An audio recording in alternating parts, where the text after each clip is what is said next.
ഹോശാന തിരുനാളിൻ്റെ മംഗളങ്ങൾ സ്നേഹത്തോടെ ആശംസിക്കുക. ദൈവത്തിൻ്റെ സാന്നിധ്യം നമ്മുടെ ജീവിതങ്ങളിലേക്ക് പ്രവേശിക്കുന്നു എന്ന സൂചകമായിട്ടാവണം നമ്മൾ ഈ ഒരു കുരുത്തോല കൈകളിലേണ്ടത്. ഇന്ന് ദേവാലയത്തിൽ നിന്ന് നമ്മൾ പുറത്തിറങ്ങി നമ്മുടെ ഭവനങ്ങളിലേക്ക് പ്രവേശിക്കുമ്പോൾ ദൈവത്തിൻ്റെ സാന്നിധ്യം ഈ കുരുത്തോലകളിലൂടെ നമ്മുടെ കുടുംബത്തിലുമാണ്. കർത്താവ് ഹോശാന സ്വീകരിച്ചുകൊണ്ട് കർത്താവെ ഞങ്ങളെ രക്ഷിക്കണമേ എന്നുള്ള കീർത്തനത്തോട് ചേർന്ന് നിന്ന് മനുഷ്യവർഗത്തിന്റെ രക്ഷയ്ക്ക് വേണ്ടി മണ്ണിൽ വന്ന കർത്താവ് തന്നെ വിനീതമാക്കുന്ന ദിനങ്ങളെയാണ് നമ്മൾ ധ്യാനിച്ചെടുക്കുന്നത്. ഇന്ന് ആഘോഷമെങ്കിൽ ഈ ആഘോഷം കഴിഞ്ഞ് ഒരു പീഡാനുഭവത്തിന്റെ സാധ്യതയിലേക്ക് കർത്താവ് പ്രവേശിക്കും. ആരൊക്കെ നമുക്ക് വേണ്ടി കീർത്തനങ്ങൾ പാടുന്നുണ്ടോ അതൊന്നും സ്ഥായിയല്ല എന്നൊരു തിരിച്ചറിവ് ഈ ഒരു ഹോശാന തിരുനാളിൽ നമ്മൾ നേടിയെടുക്കണം. കീർത്തനങ്ങളൊക്കെ അസ്തമിക്കും, വീണ്ടും അപകീർത്തിപ്പെടുത്തുന്ന രീതിയിലുള്ള വാക്കുകൾ രൂപപ്പെടും. ഇവൻ ഹോശാന പാടിയ അതരങ്ങളും നാവുകളും ഒക്കെ ഇവനെ കൃഷിക്കുക എന്ന് പറയുന്ന സമയം അകലങ്ങളിലല്ല എന്ന് തമ്പുരാൻ അറിയാം. അതിനാൽ മക്കളെ, ഇതിനാൽ പ്രതി ഞാൻ കൂടുതൽ ആഹ്ലാദം സ്വീകരിക്കുന്നില്ല, അത് ഞാൻ വിനീതനാവുകയാണ് എന്ന് പറഞ്ഞ് കഴുതയുടെ പുറത്ത് അവൻ സഞ്ചരിക്കും. നമ്മുടെ ജീവിതത്തെ സംബന്ധിച്ചിടത്തോളം ഈ ഹോശാനയും ഈ പെസഹായും ഈ ഉയർപ്പുമൊക്കെ വ്യത്യസ്തമായ ജീവിത സാഹചര്യങ്ങളിൽ നമ്മളിലേക്ക് പ്രവേശിക്കുന്ന യാഥാർത്ഥ്യങ്ങളാണെന്നുള്ള തിരിച്ചറിവും ബോധവും നമ്മുടെ ധ്യാന ചിന്തയെ മദനം ചെയ്യട്ടെ എന്ന് ആത്മാർത്ഥമായിട്ട് ആശംസിച്ചു തരികയാണ്. നമ്മുടെ ജീവിതത്തെ സംബന്ധിച്ചിടത്തോളം ഈ ഹോശാന ദേവാലയത്തിലേക്കുള്ള പ്രവേശനം. യഥാർത്ഥമായ ദേവാലയം എവിടെയാണോ ശാന്തതയുള്ളത് അവിടെയാണ് ദേവാലയം രൂപീകൃതമാക്കേണ്ടതെന്ന് തമ്പുരാൻ പറയുകയാണ്. അവിടെ കച്ചവടമില്ല, ചോദ്യങ്ങളില്ല, പടവെട്ടുകളില്ല, വിലപറച്ചലുകളില്ല. ഈ വിലപറച്ചലുകളും കച്ചവടവുമുള്ള സ്ഥലങ്ങളെയാണ് കർത്താവ് ദൂരീകരിക്കാൻ ആഗ്രഹിക്കുന്നത്. അത് നമ്മൾ ഇന്നത്തെ വായനയിൽ അവസാന ഭാഗത്ത് നമ്മൾ കാണുക. കച്ചവടമില്ലാത്ത, ശാന്തതയുള്ള വിലപറച്ചലുകളില്ലാത്ത, കണക്ക് പറച്ചിലില്ലാത്ത ഒരു ജീവിതമുണ്ടാകണമെന്നും കർത്താവ് സൂചിപ്പിക്കുക. എൻ്റെ കുടുംബത്തിൽ കണക്ക് പറച്ചിലുകളുണ്ടെങ്കിൽ അത് ദേവാലയമല്ല. അതിനാൽ തന്നെ ദേവാലയത്തിന് വിഘാതമായി നിൽക്കുന്ന സാധ്യതകളെ കർത്താവ് എടുത്തു മാറ്റുന്നതും ഇന്നത്തെ സുവിശേഷത്തിൻ്റെ ഭാഗമാണ്. ഒന്ന് ധ്യാനിച്ചേക്കാം, എൻ്റെ കുടുംബത്തിൽ ഈ വിലപറച്ചിലുകളുണ്ട്, ഈ കണക്ക് പറച്ചിലുകളുണ്ട് എങ്കിൽ ദേവാലയത്തിൻ്റെ അന്തരീക്ഷം നമ്മുടെ ജീവിത ഇടങ്ങളിൽ നിന്ന് മാറിപ്പോയിട്ടുണ്ട്, നമ്മുടെ ശരീരത്തിൽ നിന്ന് മാറിപ്പോയിട്ടുണ്ട്. നമ്മുടെ ജീവിതത്തെ സംബന്ധിച്ചിടത്തോളം എവിടെ വിനീതമായിട്ടുള്ള സാധ്യതകൾ സ്വീകരിച്ച് അവരെൻ്റെ നന്മയ്ക്ക് വേണ്ടി ഞാൻ ആഗ്രഹിക്കുന്നു. നിന്റെ അപ്പനും അമ്മയ്ക്കും മരുന്ന് വാങ്ങി കൊടുത്തതിൻ്റെ കണക്ക് പറയുന്നവനാണോ, കണക്ക് പറയുന്നവളാണോ നീ? നിന്റെ അപ്പനെയും അമ്മയെയും നോക്കിയതിനെക്കുറിച്ചും അതിൻ്റെ സമയത്തിൻ്റെ കുറവിനെക്കുറിച്ചും കണക്ക് കൂട്ടിയിട്ടുള്ള വ്യക്തിയാണോ നീ? അവിടെയൊക്കെ 2000 വർഷങ്ങൾക്ക് മുമ്പ് തമ്പുരാൻ ദേവാലയ വിശുദ്ധീകരണത്തിന് വേണ്ടി ദേവാലയത്തിലേക്ക് പ്രവേശിച്ചതുപോലുള്ളൊരു സാധ്യത നമ്മുടെ ജീവിതത്തിൽ കൊടുക്കണം. ഏതെങ്കിലും വിധത്തിലുള്ള കണക്ക് പറച്ചിലുകളോ കച്ചവട പ്രക്രിയകളോ നമ്മുടെ ആന്തരിക തലത്തിലെ ദേവാലയത്തിലുണ്ടെങ്കിൽ അതിനെ ഒന്ന് ശുദ്ധീകരിക്കാനുള്ള ദിനങ്ങളായി ഈ ഒരാഴ്ചക്കാലത്തെ കാണണമെന്നോ.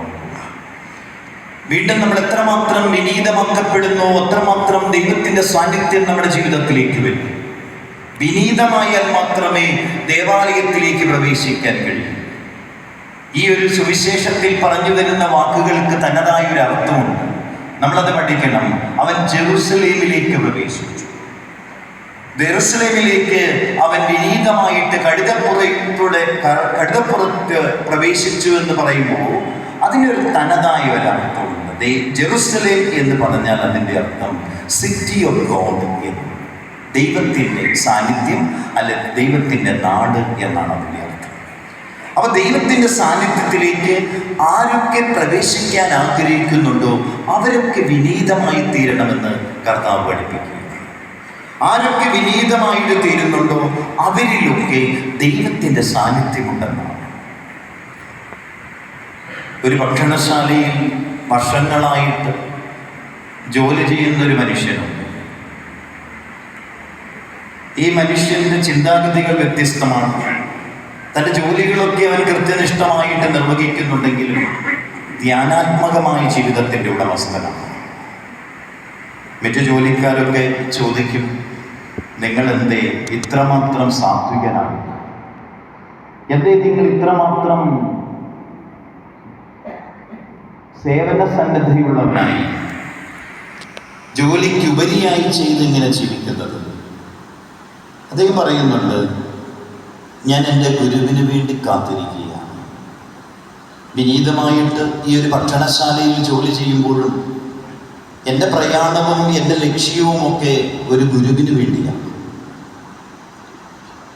അപ്പോൾ തൻ്റെ സഹജോലിക്കാർ അല്ലെങ്കിൽ തന്നോടൊപ്പം ജോലി ചെയ്യുന്നവരൊക്കെ പറയുന്നുണ്ട്, ഈ ഗുരുവെന്ന് പറയുന്നവൻ ആശ്രമങ്ങളിൽ അല്ലെങ്കിൽ മലയുടെ മുകളിലൊക്കെ ധ്യാനിച്ചു കൊണ്ടിരിക്കുന്നവനുണ്ട്. അവനൊരിക്കലും മലയിറങ്ങി താഴെ വരാനുള്ള സാധ്യതയില്ല. നീ ഗുരുവിന് വേണ്ടി കാത്തിരിക്കുന്നു എന്ന് പറഞ്ഞാൽ അത് വിഡ്ഢിത്തമല്ലേ? ഗുരു ഒരിക്കലും നിന്റെ അരികിലേക്ക് വരില്ല. അതിനാൽ ഈ ചെയ്യുന്ന പ്രക്രിയകളൊക്കെ നിഷ്ഫലമാണെന്ന് അവനോട് പറഞ്ഞു കൊടുക്കുക. അപ്പോൾ ഇവൻ വിനീതമായിട്ട് പറയുകയാണ്, എൻ്റെ ഗുരു തീർച്ചയായിട്ടും എൻ്റെ ചാരത്ത് വരും. അപ്പോൾ ഞാൻ ഈ ജോലിയെല്ലാം അവസാനിപ്പിച്ച് അവനോടൊപ്പം പോകും. വർഷങ്ങളായിട്ട് അവനിങ്ങനെ കാത്തിരിക്കുന്നുണ്ട്. ഒരു വേളയിൽ ഇങ്ങനെ താടിയും മുടിയും ഒക്കെ നരച്ച് വിനീതമായൊരു മനുഷ്യൻ, വലിയ ചാരുതയുള്ള വസ്ത്രമൊന്നും ധരിച്ചിട്ടില്ല, വികലമാണെന്ന് തോന്നും, ഡിസോർഡറാണെന്ന് തോന്നും, അശ്രദ്ധയുള്ളവനാണെന്നൊക്കെ തോന്നും പ്രകടമായ വേഷത്തിൽ. പക്ഷേ മിഴികളിൽ ഒരു ചാരുതയുണ്ട്, മിഴികളിൽ ഒരു ദൈവികതയുണ്ട്. ആ മനുഷ്യൻ ഈ ഭക്ഷണശാലയിലേക്ക് ഇങ്ങനെ ഭക്ഷണം കഴിക്കാനായിട്ട് വരികയാണ്. അപ്പോൾ ഈ മനുഷ്യനെ സേവിക്കാൻ വേണ്ടി നാളുകളായി കാത്തിരിക്കുന്ന ഈ മനുഷ്യൻ വന്നു അവൻ്റെ മുമ്പിൽ നിൽക്കുമ്പോൾ ഈ വൃദ്ധനായ മുടിയും താടിയും നീട്ടിയ മനുഷ്യൻ ഇങ്ങനെ ആത്മാർത്ഥമായിട്ട് അവൻ്റെ മുമ്പിൽ ഇങ്ങനെ കുമ്പിടുകയാണ്. അവൻ്റെ മുട്ടോളം ഇങ്ങനെ കുമ്പിട്ടു. എന്നിട്ട് പറഞ്ഞു, ഭക്ഷിക്കാൻ എന്തെങ്കിലും. അപ്പോൾ അവൻ പറഞ്ഞു, എൻ്റെ കാത്തിരിപ്പ് അവസാനിച്ചിരിക്കുന്നു, ഞാൻ ഇവനോടൊപ്പം പോവുകയാണ്. ഇവൻ നിസ്സാരനായ എൻ്റെ മുമ്പിൽ ഇത്രമാത്രം കുനിഞ്ഞെങ്കിൽ ഇവനാണ് എൻ്റെ ഗുരുവെന്നും ഞാൻ തിരിച്ചറിയുന്നു. ഇവനോടൊപ്പം ഞാൻ പോവുകയാണ്.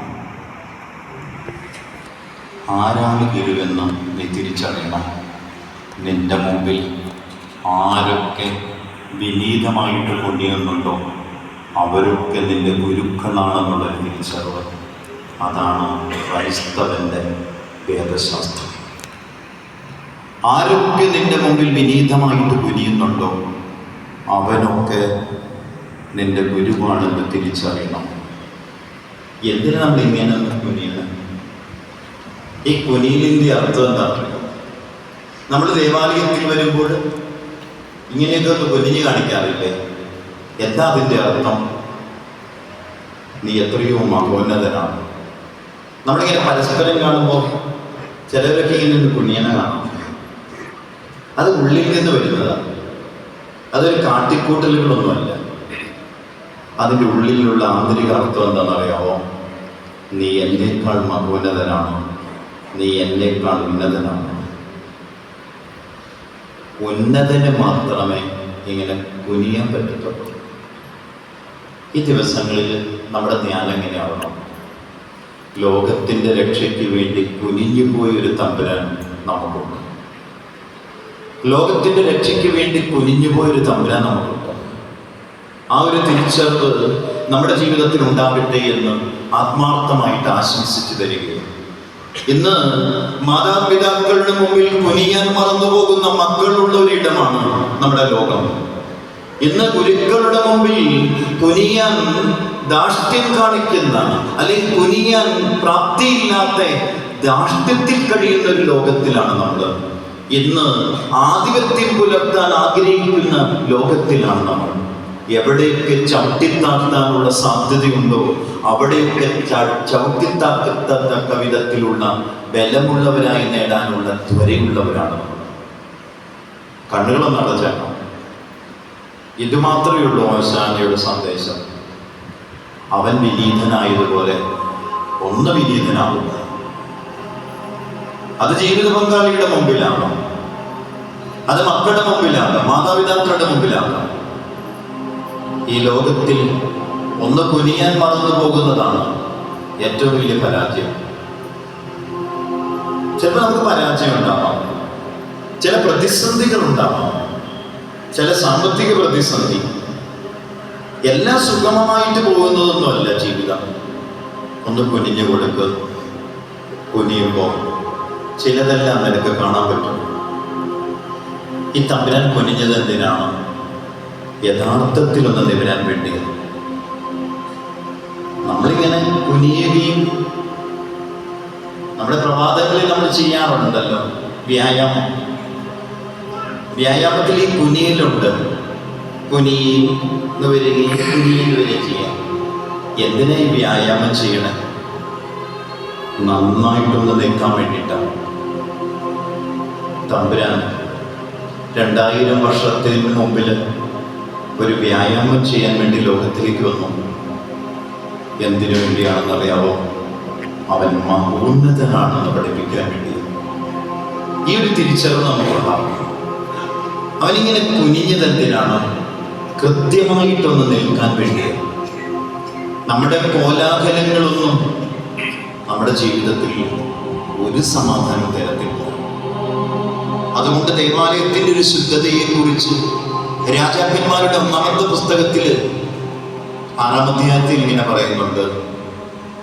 വെട്ടുകുഴിയിൽ നിന്ന് തന്നെ ചെത്തിമിനുക്കിയ കല്ലുകൾ കൊണ്ട് ദേവാലയം പണിതപ്പോൾ ദേവാലയ നിർമ്മാണ വേളയിൽ മഴുവിൻ്റെയോ ചിറ്റികയുടെയോ മെറ്റിരുമ്പായുധങ്ങളുടെയോ ശബ്ദം കേട്ടിരുന്നില്ല.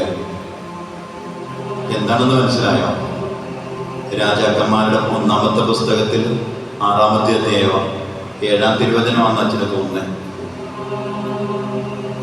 വെട്ടുകുഴിയിൽ നിന്ന് തന്നെ ചെത്തിമിനുക്കിയ കല്ലുകൾ കൊണ്ട് ദേവാലയം പണിതപ്പോൾ ദേവാലയ നിർമ്മാണ വേളയിൽ മഴുവിൻ്റെയോ ചിറ്റുകയുടെയോ വെറ്റിരുമ്പായുധങ്ങളുടെയോ ശബ്ദം കേട്ടിരുന്നില്ല.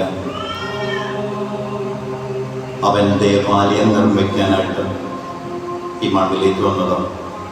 ഓരോരുത്തരും ദേവാലയമാവണം. ഓരോരുത്തരും ദേവാലയമാവണം. എങ്ങനെയാണ് ആവേണ്ടത്? ശാന്തതയിലാണ് ആവേണ്ടത്. അവനെക്കുറിച്ച് പ്രവാചകന്റെ മൊഴി ഇതാണ്. അവൻ കൊല്ലാൻ കൊണ്ടുപോയ കുഞ്ഞാടിനെ പോലെ നിശബ്ദനായിരുന്നു. ഇതിലും മനോഹരമായിട്ട് അവനെക്കുറിച്ച് പറയാൻ പറ്റുമോ? അവൻ്റെ ജീവിതം മുഴുവൻ ഇതാണ്. അവൻ കൊല്ലാൻ കൊണ്ടുപോയ കുഞ്ഞാടിനെ പോലെ നിശബ്ദനായിരുന്നു. എവിടെ നിശബ്ദതയുണ്ടോ അവിടെ ആരാധനയുണ്ട്. എവിടെ നിശബ്ദതയുണ്ടോ അവിടെ ജ്ഞാനമുണ്ട്. എവിടെ നിശബ്ദതയുണ്ടോ അവിടെ ധ്യാനമുണ്ട്. ധ്യാനത്തിൽ ജ്ഞാനം കിട്ടും. ജ്ഞാനത്താൽ പ്രായോഗിക ജീവിതം ക്രമീകൃതമാകും. ഈ ഒരാഴ്ചക്കാലം ശാന്തതയുടെ ദിനം. കോലാഹലങ്ങൾ അധികം പാടില്ല. നമ്മുടെ മക്കളോട് പറയണത്, മക്കളെ, it is known as holy communion, it is known as holy week, it is known as the time of paschal mystery of our Christ our Lord, അവിടെ ഒരു ശാന്തത ഉണ്ടാവണം. നടന്നു നീങ്ങുമ്പോൾ പുല്ലിനെ പോലെ നോവിക്കരുത്. വാക്കുകൾ ക്രമീകൃതമാകണം. മിഴികൾ കൊണ്ട് നോക്കിപ്പോലും ആരെയും വേദനിപ്പിക്കരുത്. കുറച്ചുകൂടി ശാന്തത, കുറച്ചുകൂടി വിനീതമായ അവസ്ഥ, അതാണ് ഈ ഹോളി വീക്കിൻ്റെ ഏറ്റവും പ്രധാനപ്പെട്ടത്. കുറ്റങ്ങളില്ലാതെ ജീവിക്കണം. അവരുടെ കുറ്റങ്ങളിലേക്ക് പോകരുത്. അവരുടെ കുറ്റങ്ങൾ കണ്ട് അത് വിടർത്തിപ്പിടിക്കരുത്. അത് വിടർത്തിപ്പിടിക്കാൻ പോയാൽ നീ പറയുന്ന വാക്കുകളാൽ തന്നെ നീ വിധിക്കപ്പെടും. നിന്റെ നാവിനാൽ തന്നെ നീ വിധിക്കപ്പെടും. നാളെ ആ വിധി നിന്നിലേക്ക് വരും. തമ്പുരാൻ വിനീതമായിട്ട് ചില കാര്യങ്ങൾ പറഞ്ഞു തരുക. കൊല്ലാൻ കൊണ്ടുപോയ കുഞ്ഞാടിനെ പോലെ നിശബ്ദനായ തമ്പുരാൻ്റെ ഒരു മനോഭാവം ഈ ധ്യാനത്തിലുണ്ടാവട്ടെ. എന്തുകൊണ്ടാണ് ഇത്രയൊരു ശാന്തതയിലൂടെ കൂടെ ഞാൻ അച്ഛൻ പ്രസംഗിച്ചതെന്ന് കൂടി ഓർത്തോണം. ഒരു ശാന്തതയുടെ ഗീത ഇങ്ങനെയല്ലല്ലോ അച്ഛൻ പ്രസംഗിക്കുന്നത്.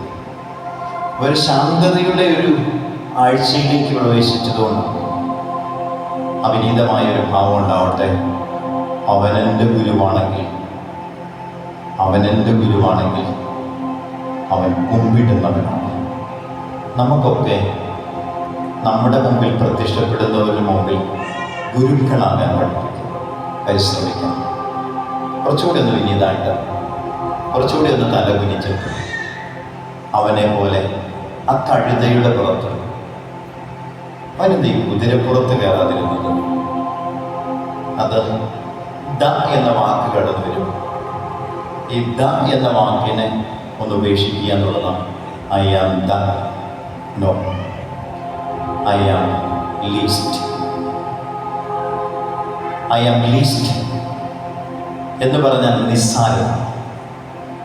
ഈ ലോസ്റ്റിന് വേണ്ടി വന്നവനെപ്പോഴും ലീസ്റ്റ് എന്ന ഭാവം സ്വീകരിക്കുന്നുണ്ട്. ആരാണ് lost? I am the lost and he became least for the last. ആ ഒരു തിരിച്ചറിവുണ്ടാവട്ടെ. അവനെന്തിനാ ലീസ്റ്റായത്? ഞാനെന്ന ലോസ്റ്റിന് വേണ്ടിയിട്ട്. അത് അച്ഛൻ ഇന്ന് നമ്മുടെ ഒരു സൈറ്റിലിടാം ഒരു പാട്ട്. എന്നിട്ട് നിങ്ങളതൊന്ന് ധ്യാനിച്ചാൽ മതി. അച്ഛൻ എഴുതിയൊരു പാട്ട്, അത് ഇംഗ്ലീഷിലായിരിക്കാം, പക്ഷെ അതൊന്ന് ഈ ആഴ്ച നിങ്ങളൊന്ന് ധ്യാനിക്കണം. അപ്പോൾ I am the last, I am the least, I am the lost. ആ ഒരു ഭാവങ്ങളെ സ്വീകരിച്ചുകൊണ്ട് നമ്മൾ ആ പാട്ടൊന്ന് കേട്ട് നിങ്ങളൊന്ന് ധ്യാനിക്കാൻ ശ്രദ്ധിക്കുക. ദൈവം നിങ്ങളെ അനുഗ്രഹിക്കട്ടെ.